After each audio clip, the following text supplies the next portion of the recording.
नमस्ते मित्रांनो, हे बघा ऊसाची पोझिशन.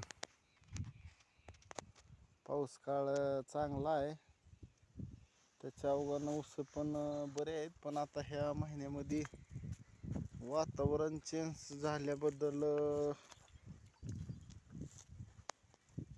टेम्परेचर भरपूर वाढलंय. 30, 34, 35, 40 पस्तोर रोजच राहिल्याच्या अवघानं पाणी हपकायले मित्रांनो. जनावर आपलं ऊसाचं क्षेत्र बी वडायले. आता शेवट एंडिंग आहे,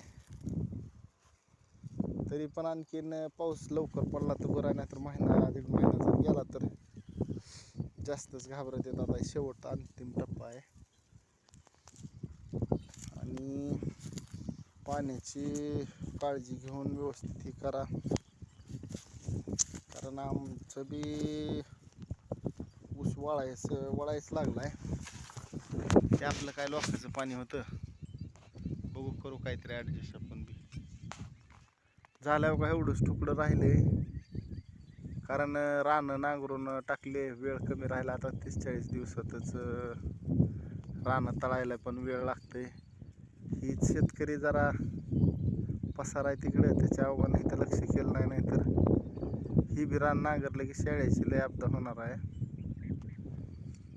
बघू आता कडबं फिडबं काहीतरी टाकून एवढं 1 महिना 30 दिवस पाऊस पडूस तर थोडं अडचणच येणार आहे, कारण पालोऱ्या गवत फुटते ती नवीन, पुन्हा कसं तरी ॲडजस्ट होईल. पण आता सध्याचं एवढा महिना चारायचं लय अवघड होईल मित्रांनो. आणि ऊन पण आहे आणि शेळ्या बेलेल्या आहे. ती दूध काय शेळ्याला व्यवस्थित येणार, चाराच नाही तर दूध कुठून येणार आहे.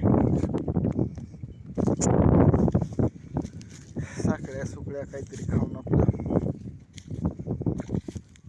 दिवस काढायची पाळी आहे उन्हाळ्यात. पण तसं म्हणावं तर कोणताच ऋतू सण होत नाही.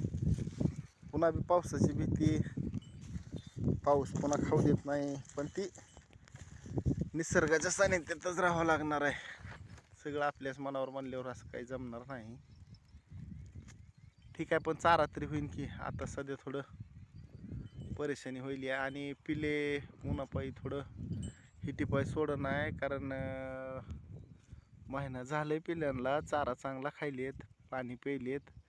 म्हणलं थोडं हिट कमी होऊस तर, वातावरण बदलूस तर थोडं 8-4 दिवस काय थोडं वैरण काय लागायला 5-7 पिलेली आपलं 2 फाटे घेऊन गेलं तर भागन.